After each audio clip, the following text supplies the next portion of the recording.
Hi guys. So today I'm going to talk about the power of letting go. So what do you mean by letting go? Letting go is a conscious process of releasing the attachments, whether to emotions, beliefs, situations, or relationships that no longer serve our well-being. It is an act of acceptance, creating space for growth, healing, and clarity by freeing ourselves from the weight of the past or the need to control. So it is a choice to decide that we no longer ruminate on things that are out of our control and instead focus on what we can control. Like the physical stuff we hold on to, we in our mental space also hold on to a number of stories, our old identities that we do not identify with anymore, the toxic relationships, most of which don't serve us. So, whether it's breaking free from a toxic relationship, letting go of an ideal life that doesn't match our reality, or shedding societal expectations, or moving past a painful experience yet that you cannot forget, freedom starts only by release. So, holding on to what's trying to leave only causes pain. It might feel hardest at first, but once you do, letting go actually takes a momentum and uh, it become part of a realignment. So when you release what harms you, what heals you will naturally find its way to you. Now, the more we observe our thoughts come and go without attaching our identity to them, the easier the letting go becomes. So here are the few strategies I'm sharing with you that help me the most in my phase of letting go the people, places, or the situations that were not serving my highest good. First, make a decision and set an intention.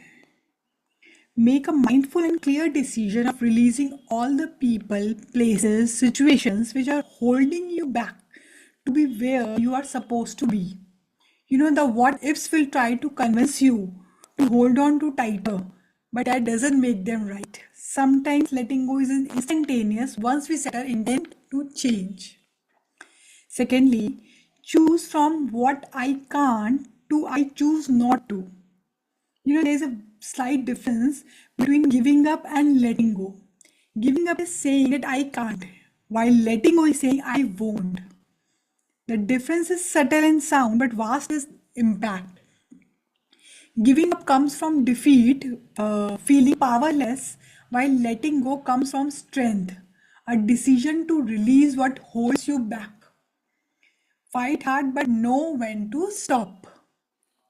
Now, the next is accept and express yourself fully. We often seek answers for why things ended or why someone hurt us, but the painful truth is we don't always get the closure. So moving on without it is difficult, but sometimes it is necessary. So just accept the reality as it is and let go. Express it how it made you feel. Cry if need to, feel sad, angry, confused, or scared. Feel what you're feeling fully. Do what need to release that energy. Now, next is forgiveness. To let go and move on, you may need to forgive those people who are not even sorry and accept apologies you will never get. So it requires quite a strength, courage, and humility to forgive them anyway, but not for them, but for you. It is a very common saying that the weak can never forgive. The forgiveness is only an attribute of a strong person. Now, next is stay present. The present is all we have. The past cannot be changed and the future isn't here yet. So, I'm exactly where I'm meant to be. No matter how many times I stumble, the present reminds me not to stay stuck in yesterday or worry about the future. Focus your complete energy and attention of what you have now, the power to influence or change the present. Now, next is you are not wrong. You are just being brave by letting go, which means it might feel risky, it might feel wrong, it might feel selfish also. But it's not for any of those things. Letting go is just about being brave, really brave. Some people might have a problem with you letting go and moving on. It's true, but it's mostly likely because you are doing something that they themselves are too scared to do. So let it be and just be brave and take that first step. Next is fall apart and trust that you will be fine. It's okay to fall apart for a while. Accept the bumps ahead, and they are not a reason to turn back. Sometimes the only way is through them, not going down around the side. So hanging on is resistance. Let go, and the momentum will guide you towards rebalance. It may worsen before it improves, but the new possibilities await only when you are ready to embrace them.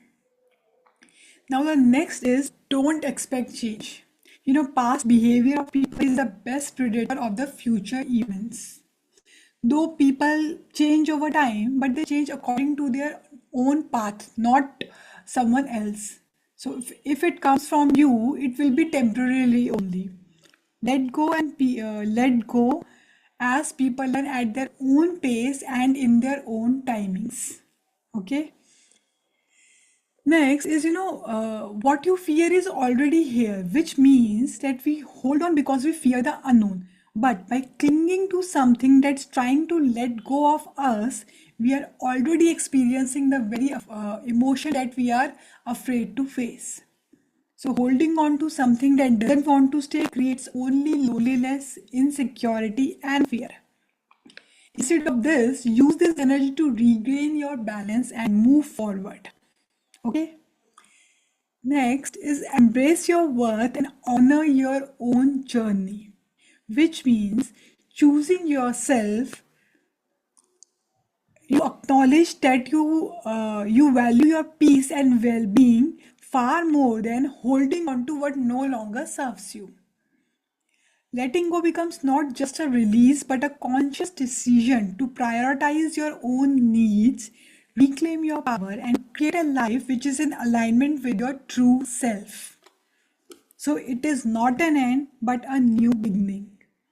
In the act of surrender, you reclaim your power, finding peace not in the past but in the freedom of moving forward.